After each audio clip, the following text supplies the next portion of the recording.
काल नाशिकमध्ये ठाकरे बंधूंची संयुक्त सभा पार पडली। महानगरपालिका निवडणुकीच्या वातावरणात आता सगळीकडेच प्रचार सभा घेत असताना काल नाशिकमध्ये ही संयुक्त सभा पार पडली। नाशिककरांची हजारोंच्या संख्येमध्ये गर्दी या ठिकाणी पाहायला मिळते। या दरम्यान भाषण करताना राज ठाकरेंनी भाजपावर मोठा हल्लाबोल केलाय। महापालिका निवडणुकाआधीच मतदान होण्याआधीच महायुतीचे उमेदवार बिनविरोध निवडून येत आहेत, त्यावरून त्यांनी विरोधकांवर टीका केली आहे आणि याच मुद्द्यावरून उमेदवारांना अर्ज मागे घेण्यासाठी पैशांची ऑफर देण्यात आल्याचा आरोप देखील ठाकरेंनी भाजपावर केलाय। या व्हिडिओमधून त्यांनी काय म्हटलंय बघूया।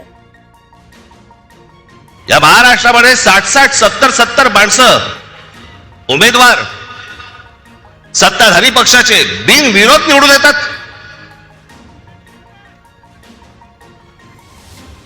तिकडच्या मतदारांचा मतदानाचा अधिकार पण त्यांना देणार नाही तुम्ही। काही वेळेला तर दहशतीतून आणि काही वेळेला जास्तीत जास्त वेळेला तर पैसे। काय आकडे ऐकतोय,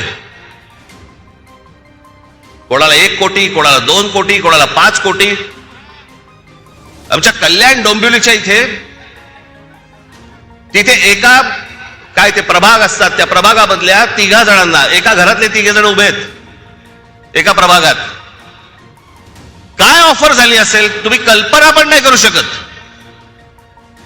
एका प्रभागातल्या 3 जणांना, जे 3 जण एका घरातले आहेत, त्यांना 15 कोटी रुपयाची ऑफर झाली। 15 कोटी, कोणाला 5 कोटी, कोणाला 10 कोटी, कोणाला 2 कोटी। येतात कुठून पैसे? या लेवलला इथपर्यंत परिस्थिती आणली तुम्ही महाराष्ट्राची।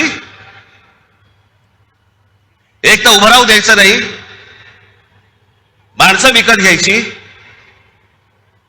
भीती घालायची, दहशत निर्माण करायची आणि अशा वातावरणामध्ये तुम्ही निवडणुका घ्यायला बघताय।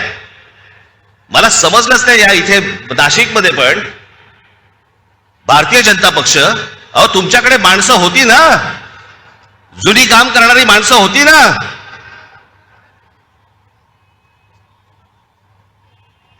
म्हणजे 52 साली जन्माला आलेला एक पक्ष, 52 साली जनसंघ नावाने, त्यांना 2026 ला पोरं भाड्याने घ्यावी लागतात।